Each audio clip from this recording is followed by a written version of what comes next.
What's up, everyone? Welcome to this day in Philly sports history for May 22nd, 2023. I'm your host, Jim Montgomery.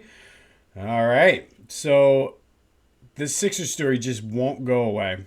And I'm probably partly responsible for it because I keep talking about it. However, the big news yesterday was, again, with James Harden looking to be, apparently, there's interest in this too, like a 4-year, $200 million contract.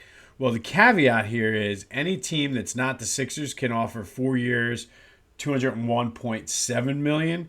The Sixers can actually offer him 210 million over a 4-year deal based on the CBA.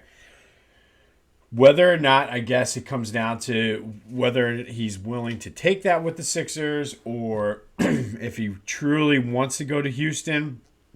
His apparently the thing I read was his mom, all of his businesses, he has homes there, really just likes the Houston area.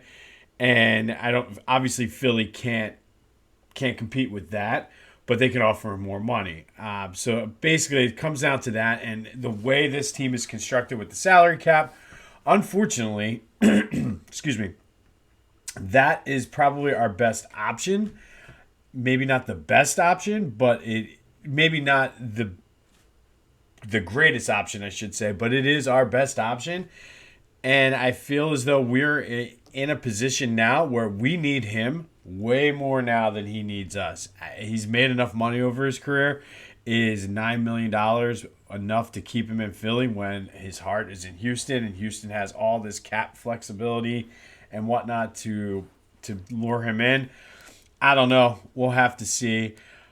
But and I will continue to say this until they are not playing anymore. The fact that Jimmy Butler is that good and just that dominant, and we could have had him, but we chose Brett Brown and Ben Simmons over him. It's going to be frustrating. I mean, they're up 3-0 on the Celtics. Frustrating, yes, but could not be happier for the Celtics. So we move on from there. Good bounce back with the Phils. They were able to win 2 in a row and take that series from the Cubs. Bryson Stott came in the 7th, hit a pinch hit 2-run homer, which was enough. T-Juan Walker went 5 1/3, 3 Ks, gave up 2 hits.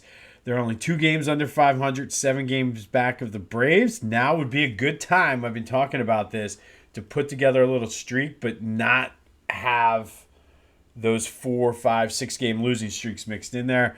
They have a series against the Diamondbacks coming up this week. And then finally they get into some more division games, which I feel like they haven't played division games since the beginning of the season. But we do have high hopes for the Phils. I feel like I've been saying this all the time, but this is like hopefully this is the page turning, and they're finally going to get a kick started. Need to see them continue to get the runs in. The pitching seems to be coming around, and I feel like every week and a half, 2 weeks, I'm saying this, but I just limit those 5, 6 game losing streaks. All right, speaking of high hopes, PhillyGoat.com has a ton of Phillies gear, including pretty sweet We Got High Hopes t-shirts. Obviously, we know that's what they play at the end of every win. Harry Callis used to sing that song all the time. They are some pretty sweet-looking shirts, so be sure to go to PhillyGoat.com to check them out. Use the promo code Jim Montgomery for 10% off of your order. PhillyGoat.com, promo code Jim Montgomery for 10% off of your We Got High Hopes t-shirts. All right. Today, I've been teasing this for a while, and I've been looking forward to talking about this, but on this day, we're going back to 1963, May 22nd, 1963. The Syrcause Nationals were sold by Danny Brenor to Irv Kozlov and Ike Richmond, who promptly moved the team to Philadelphia and renamed them the 76ers in honor of the founding of our country and the signing of the Declaration of Independence. Before we get into what this move meant for Philly, the move helped, ironically enough, ignite the love and the popularity of Syracuse basketball, which they still enjoy to this day. I guess in a way for Syracuse it worked out, but I don't really know if there's what team they would, I guess maybe Toronto at that point now.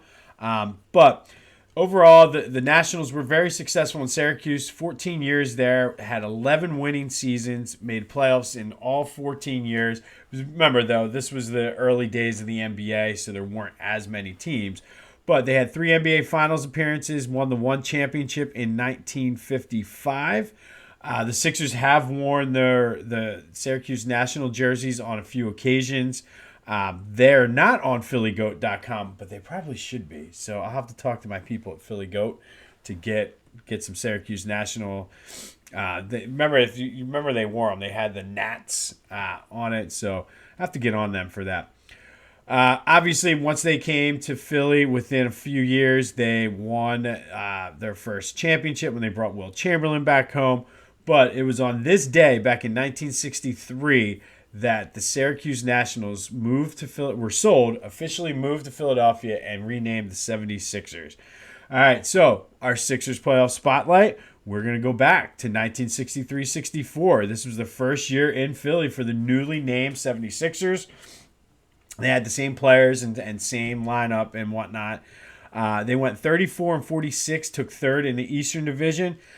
Hal Greer had averaged 23.3 points per game and 4.7 assists. Red Kerr led the team with rebounding at 12.7 per game. Dolph Schayes was on this team, as well as Chet Walker. Hal Greer and Walker were the All-Star Game representatives for the Sixers that year. Greer was All-NBA second team. They lost in the division semis, which was the first round, to the Cincinnati Royals. Now, the Cincinnati Royals ultimately became the Cincinnati Kings, and then ultimately ended up in Sacramento. So I always like to kind of point out where teams got their start and how they got there. But the Sacramento Kings originally were the Cincinnati Royals. They beat the Sixers 3-2 in the first round of the playoffs. But after they played one more year, they played the 64-65 year, and then they finally were able to get Wilt Chamberlain to come back home and promptly won the championship in the 1966-67 season. But the first year in Philly, they did make the playoffs as the 76ers after moving on this day back in 1963. Let's hope the Phils keep it rolling tonight against the Diamondbacks. This is the week that Nick Nurse apparently was coming in for his interview. I'm anxious to see, again, how this... I'm not really hearing any other names that are lined up for interviews. I don't know how that works. If they're, I know the NFL has very specific rules when it comes to guys that are on other rosters. But at this point, like Nick Nurse, Monty Williams, even Cassell, those teams aren't playing anymore. So I don't know what the rules and everything are surrounding that. Honestly, at this point, I'd like to get I know we have time, but I would like to get a coach in place ASAP just to start prepping it and seeing where we are and what we have, but we shall see. All right, don't forget to go to phillygoat.com. Use the promo code Jim Montgomery for your We Got High Hopes t-shirts or anything for that matter on their website. This has been This Day in Philly Sports History. I'm Jim Montgomery. Go have yourselves a Monday, and until next time, I'll see you when I see you.